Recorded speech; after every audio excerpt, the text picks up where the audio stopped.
ఒక senior most pyramid మాస్టర్గా ఈరోజు మీతో ఇలా మాట్లాడేటువంటి అవకాశం రావడం అదృష్టంగా భావిస్తున్నాను. చెప్పు నాయన. సార్, ప్రతి జర్నీలో ప్రాపంచికంగా మనం ఎంతోమంది జీవితాలని మనం చూస్తుంటాం. ఒక్కొక్కరు వాళ్ళ వాళ్ళ లక్ష్యాలతో వాళ్ళ వాళ్ళ టార్గెట్లతో జర్నీ చేస్తూ ఉంటారు లైఫ్లో. మీరు ప్రాపంచిక జీవితంలో ఎంతో జర్నీని చూశారు.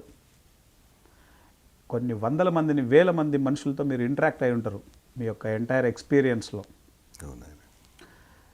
బిఫోర్ మెడిటేషన్ మీ లైఫ్ ఎలా ఉండేది, ఆఫ్టర్ మెడిటేషన్ మీ లైఫ్కి అంటే డిఫరెన్స్ ఏంటి? Thank you Anand. చాలా మంచి ప్రశ్న మీరు స్టార్ట్ చేశారు మన యొక్క ఈ యొక్క ఇంటర్వ్యూలో. ధ్యానానికి ముందు, ధ్యానానికి తర్వాత, కార్పొరేట్ రంగంలో ఉన్నప్పుడు, కార్పొరేట్ రంగం నుంచి బయటకు వచ్చినప్పుడు, సో నేను 1985లో మీరు చెప్పినట్లుగా ప్రవాస ఆంధ్రునిగా విశాఖ వదిలి కలకత్తాలో 7 సంవత్సరాలు పనిచేయడం జరిగింది వెస్ట్ బెంగాల్లో.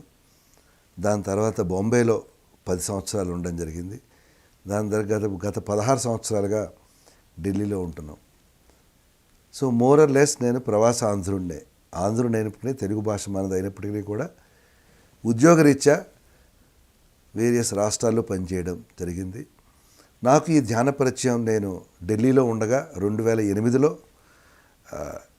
సంభవించింది. నేను ఒక ఉద్యోగరీత్యా ఒక బిజినెస్ మీటింగ్కి నాగ్పూర్ వెళ్ళినప్పుడు మన సీనియర్ మాస్టర్ నాగ్పూర్లో మహేష్ గారి ద్వారా నాకు ధ్యాన పరిచయం చేయడం జరిగింది.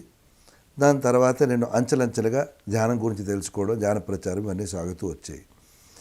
ధ్యానానికి ముందు నేను ఒక రకంగా ఉండేటువంటి వ్యక్తిని, అంటే ఆల్వేస్ టార్గెట్ ఓరియంటెడ్, పని స్ట్రిక్ట్ టైం లైన్స్, తర్వాత ఫ్లెక్సిబిలిటీ కొద్దిగా తక్కువ, ఇరిటేషన్ చాలా ఎక్కువ, తర్వాత పనులన్నీ ఒక పద్ధతిలో జరగాలి. సో అటువంటి యాక్సెప్టెన్స్, అవతల వాళ్ళు వెరీ స్ట్రిక్ట్గా ఉండేవాడిని. సో ఇవన్నీ కూడా చాలా ఇంపార్టెంట్.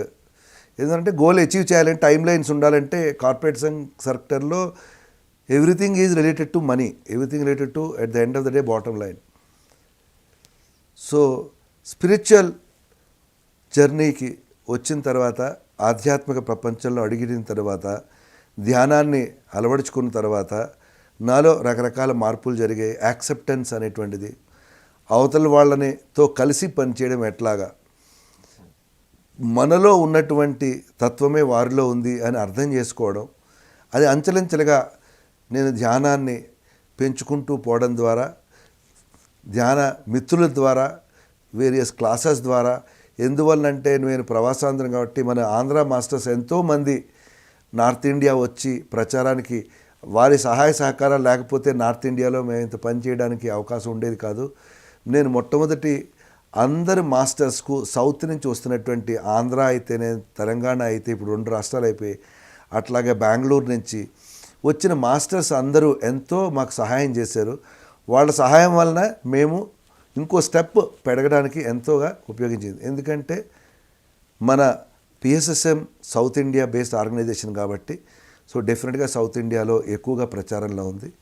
సో ఆ రకంగా ఎంతో ఉపయోగించింది. వారితో ఉండడం ద్వారా యాక్సెప్టెన్స్ అంటే ఏంటి, ఎవరిని ఎలా చూడాలి, ఎవరిని ఎలా చూడకూడదు, ఎలా మనం ఒక కార్యక్రమం చేయాలంటే ఎలా మనం అల్లుకుంటూ పోవాలి, ఎలా అందరితో కలిసి పని చేయాలనేటువంటిది మొదలైనటువంటివన్నీ ఇంకా తెలుసుకోవడం జరిగింది.